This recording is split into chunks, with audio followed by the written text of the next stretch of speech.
ನಟ ದರ್ಶನ್ಗೆ ಸಿಗುತ್ತಾ ಜೈಲಿನಿಂದ ಬಿಡುಗಡೆಯ ಭಾಗ್ಯ? ಇವತ್ತು ಸೆಷನ್ಸ್ ಕೋರ್ಟ್ನಲ್ಲಿ ಆರೋಪಿಗಳ ಜಾಮೀನು ಅರ್ಜಿಯ ವಿಚಾರಣೆ ಇದೆ. ದರ್ಶನ್, ಪವಿತ್ರ ಗೌಡ, ರವಿಶಂಕರ್, ಲಕ್ಷ್ಮಣ್ ಜಾಮೀನು ಅರ್ಜಿಯ ವಿಚಾರಣೆ ಇದೆ. ಹಾಗಾಗಿ ಇವತ್ತು ಏನಾಗುತ್ತೆ ಅನ್ನುವಂತ ಕುತೂಹಲ ಸಹಜವಾಗೇ ಇದೆ. ಸುಮಾರು 3 ತಿಂಗಳಿಂದಲೂ ಕಾಯ್ತಾ ಇದ್ದಾರೆ. ಇವತ್ತು ಬೇಲ್ ಸಿಗುತ್ತೆ, ನಾಳೆ ಬೇಲ್ ಸಿಗುತ್ತೆ, ಜಾಮೀನಿನ ಮೇಲೆ ಹೊರಗೆ ಬರಬಹುದು ಅನ್ನುವಂತ ನಿರೀಕ್ಷೆಯನ್ನ ಇಟ್ಕೊಂಡಿದ್ದಾರೆ. ಫೈನಲಿ ಇವತ್ತಾದ್ರೂ ಸಿಗಬಹುದಾ ಅನ್ನುವಂತ ಒಂದು ಪ್ರಶ್ನೆ ಇದೆ. ಕಳೆದ ಸೋಮವಾರ ವಿಚಾರಣೆಯನ್ನ ಮುಂದೂಡಿತ್ತು ನ್ಯಾಯಾಲಯ. ಇವತ್ತಿಗೆ ಆರೋಪಿಗಳ ಜಾಮೀನು ಅರ್ಜಿಯನ್ನ ವಿಚಾರಣೆಯ ಮುಂದೂಡಿಕೆಯನ್ನ ಮಾಡಲಾಗಿತ್ತು. ಇಂದು ಸೆಷನ್ ಕೋರ್ಟ್ನಲ್ಲಿ ಈ ಜಾಮೀನು ಅರ್ಜಿಯ ವಿಚಾರಣೆ ನಡೆಯುತ್ತೆ. ಏನಾಗುತ್ತೆ ಅನ್ನೋದನ್ನ ಕಾದ್ ನೋಡ್ಬೇಕು. ಏನಾದ್ರೂ ತೀರ್ಪು ಕಾಯ್ದಿರಿಸಬಹುದಾ ಅಥವಾ ಮತ್ತೆ ಮುಂದಕ್ಕೆ ಏನಾದ್ರೂ ಹಾಕಬಹುದಾ ಅಥವಾ ಇವತ್ತು ಜಾಮೀನು ಸಿಗಬಹುದಾ? ಸಾಕಷ್ಟು ಪ್ರಶ್ನೆಗಳು ಇದೆ. ಬಹಳ ದಿನಗಳಿಂದ ಕಾಯ್ತಾ ಇದ್ದಾರೆ. ಜಾಮೀನು ಸಿಗುತ್ತೆ, ಅದು ಸಿಗಬೇಕು, ಸಿಗಬಹುದು, ಸಿಕ್ಕೇ ಸಿಗುತ್ತೆ ಅನ್ನುವಂತ ನಿರೀಕ್ಷೆಗಳನ್ನ ಇಟ್ಕೊಂಡಿದ್ದಾರೆ. ಹತ್ತತ್ರ 3 ತಿಂಗಳು ಕಳಿತು, 100 ದಿನಗಳೆಲ್ಲ ಮುಗಿದು ಹೋಯ್ತು. ಅತಿಯಾದಂಥ ಬೆನ್ನು ನೋವಿನಿಂದ ಕೂಡ ಬಳಲ್ತಾ ಇದ್ದಾರೆ. ಆರೋಗ್ಯ ಸಮಸ್ಯೆ ಇದೆ. ಇನ್ನೊಂದು ಕಡೆಯಲ್ಲಿ ಜಾಮೀನು ಬೇಕು ಅನ್ನುವಂಥ ನಿರೀಕ್ಷೆಯನ್ನ ಇಟ್ಕೊಂಡಿದ್ದಾರೆ. ಒಗ್ಗಿಕೊಳ್ಳೋದಕ್ಕೆ ಬಳ್ಳಾರಿ ಜೈಲು ಕಷ್ಟ ಆಗ್ತಾ ಇದೆ. ದರ್ಶನ್ ಮಾತ್ರ ಅಲ್ಲ, ಅವ್ರ ಜೊತೆಗೆ ಇನ್ನೂ ಉಳಿದವರು ಕೂಡ ಜಾಮೀನು ಅರ್ಜಿಯನ್ನು ಸಲ್ಲಿಕೆ ಮಾಡ್ಕೊಂಡಿದ್ರು. ಎಲ್ಲರ ಹಣೆ ಬರ ಇವತ್ತು ಏನಾಗುತ್ತೆ ಅನ್ನೋದು ಗೊತ್ತಾಗುತ್ತೆ. ಈ ಕೇಸ್ನಲ್ಲಿ ಆಲ್ರೆಡಿ ಕೆಲವರಿಗೆ ಜಾಮೀನು ಸಿಕ್ಕಿದೆ. ಹಾಗಾಗಿ ನಮಗೂ ಸಿಗಬಹುದು ಅನ್ನುವಂಥ ನಿರೀಕ್ಷೆಯನ್ನ ಇವರು ಇಟ್ಕೊಂಡಿದ್ದಾರೆ. ಆದರೆ ಜಾಮೀನು ಸಿಕ್ಕಿರೋದು ಯಾರಿಗೆ? A16, A15, A14 ಈ ರೀತಿಯಾಗಿ ಇರೋರಿಗೆ ಸಿಕ್ಕಿದೆ. A1, A2, A3, A4, A5 ತನಕ ಜಾಮೀನು ಸಿಗೋದು ಕಷ್ಟ ಅಂತ ಕೆಲವರು ಹೇಳ್ತಾ ಇದ್ರು. ಸೊ ಹೀಗಿರಬೇಕಾದ್ರೆ ಜಾಮೀನು ಸಿಗುತ್ತಾ ಅಥವಾ ಸಿಗಲ್ವಾ ಅನ್ನುವಂಥ ಒಂದು ಪ್ರಶ್ನೆಯನ್ನ ಇಟ್ಕೊಂಡಿದ್ದಾರೆ. ಯಾಕಂದ್ರೆ ಕಳೆದ ಬಾರಿಗೆ ದರ್ಶನ್ ಬಹಳ ಬೇಸರವನ್ನು ವ್ಯಕ್ತಪಡಿಸ್ತಾ ಇದ್ರಂತೆ.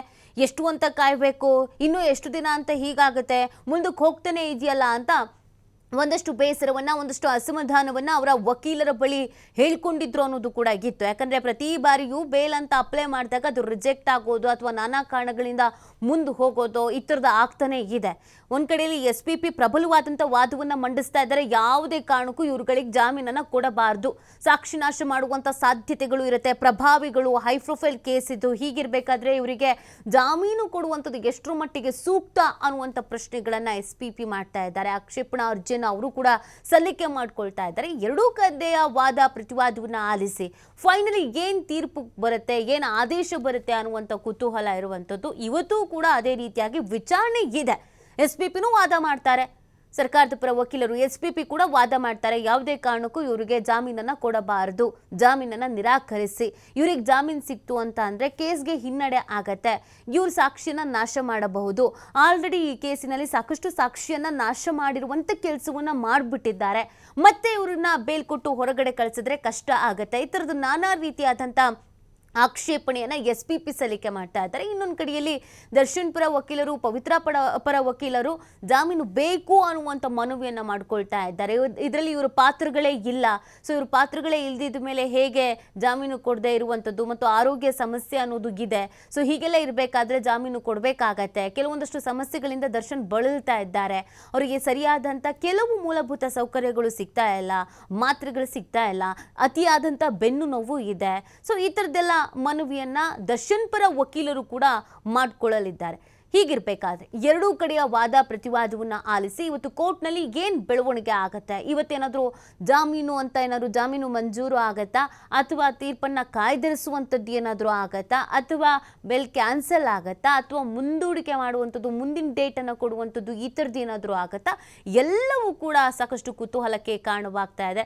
ಹತ್ತಿರ 3 ತಿಂಗಳಿಂದ ಅವರ ಅಭಿಮಾನಿಗಳು, ಅವರ ಕುಟುಂಬಸ್ಥರು, ಅವರ ಆಪ್ತರು ಕಾಯ್ತಾ ಇದ್ದಾರೆ. ಇವತ್ತು ಬರ್ತಾರೆ, ನಾಳೆ ಬರ್ತಾರೆ, ಬಂದೇ ಬರ್ತಾರೆ ಅಂತ. ಹೆಲಿಕಾಪ್ಟರ್ ಎಲ್ಲ ಬುಕ್ ಆಗಿದೆ ಅಂತ ಬಹಳ ಸಂಭ್ರಮವನ್ನು ಕೂಡ ಪಟ್ಟಿದ್ರು, ಇನ್ನೇನು ಬಂದೇ ಬಿಡ್ತಾರೆ ಅಂತ. ಸೊ ದಸರಾ ಸಂದರ್ಭದಲ್ಲಿ ಅವರ ಅಭಿಮಾನಿಗಳಿಗೊಂದು ಸಿಹಿ ಸುದ್ದಿ ಸಿಗುತ್ತಾ ಅನ್ನುವಂಥ ನಿರೀಕ್ಷೆಯನ್ನ ಅವರ ಅಭಿಮಾನಿಗಳು ಇಟ್ಕೊಂಡು ಕಾಯ್ತಾ ಇದ್ದಾರೆ. ಏನಾಗುತ್ತೆ ಕೋರ್ಟ್ನಲ್ಲಿ ಇವತ್ತಿನ ಬೆಳವಣಿಗೆ, ಇವತ್ತಿನ ಡೆವಲಪ್ಮೆಂಟ್ ಏನು ಅನ್ನೋದನ್ನು ಕಾದು ನೋಡಬೇಕಿದೆ.